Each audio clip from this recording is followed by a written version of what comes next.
En fait, le mouvement postmoderniste et somatique américain qui m'a beaucoup influencé parce qu'ils sont vraiment allés loin dans le questionnement du corps et de son environnement. Ils ont vraiment poussé toute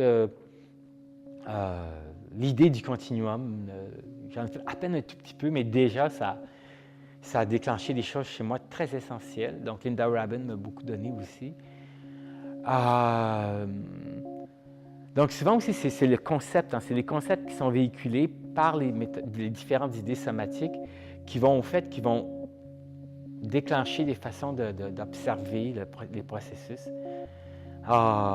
C'est un peu pour moi un amalgame de toutes ces façons-là qui font que je me pose des questions assez importantes, assez particulières, qui sont enclenchées, c'est ça justement, c'est une série de questionnements qui sont vraiment qui ont ouvert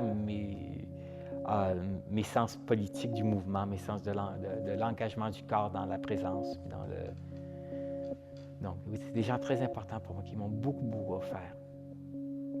J'ai appris à changer, à ne pas faire trop de plans, pas trop planifier une classe parce que, au fait, la présence des gens, leur état quotidien avec lequel ils arrivent, dans lequel ils sont dans l'instant, est hyper important pour l'information.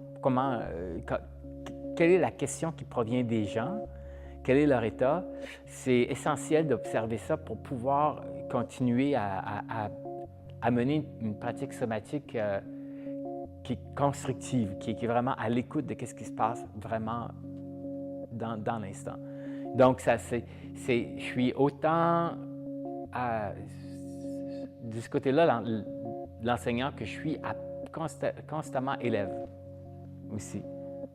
Ce que j'essaie de transmettre, c'est des éléments déclencheurs. Donc, pas nécessairement de garder un exercice, mais que ça déclenche des réflexions autant au niveau corporel que conscience.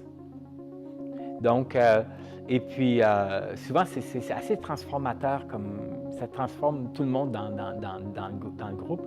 Donc, ce que j'espère, c'est que le processus transformatif continue et puis que les gens passent à travers leur propre réflexion.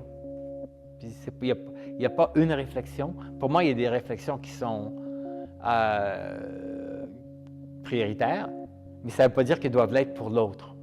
J'espère que ça va leur offrir une liberté de choix et de pensée pour continuer à réfléchir sur mais qu'est-ce que ça peut déclencher chez eux et quels sont les besoins que ça va. Il n'y a pas une réponse. Il n'y a pas une réponse. Il y a des multiplicités de réponses possibles. Donc, c'est ça que j'espère que pour eux, pour chaque personne, ça va aider à ouvrir du terrain, ouvrir des questions, à complémenter des processus de recherche. Oui, j'aime plus enseigner maintenant que j'aime ça de plus en plus. Ça modifie toutes mes notions chorégraphiques, mes notions de danse, de présence. Et maintenant, j'essaie d'amener ça dans mes notions de vie aussi. La notion de vie, c'est un peu plus difficile, mais c'est difficile, les consciences somatiques sont difficiles à transposer dans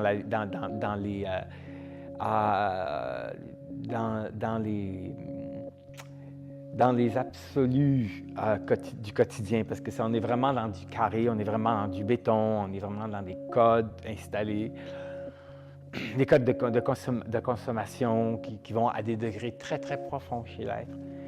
Donc, c'est beaucoup plus facile en studio.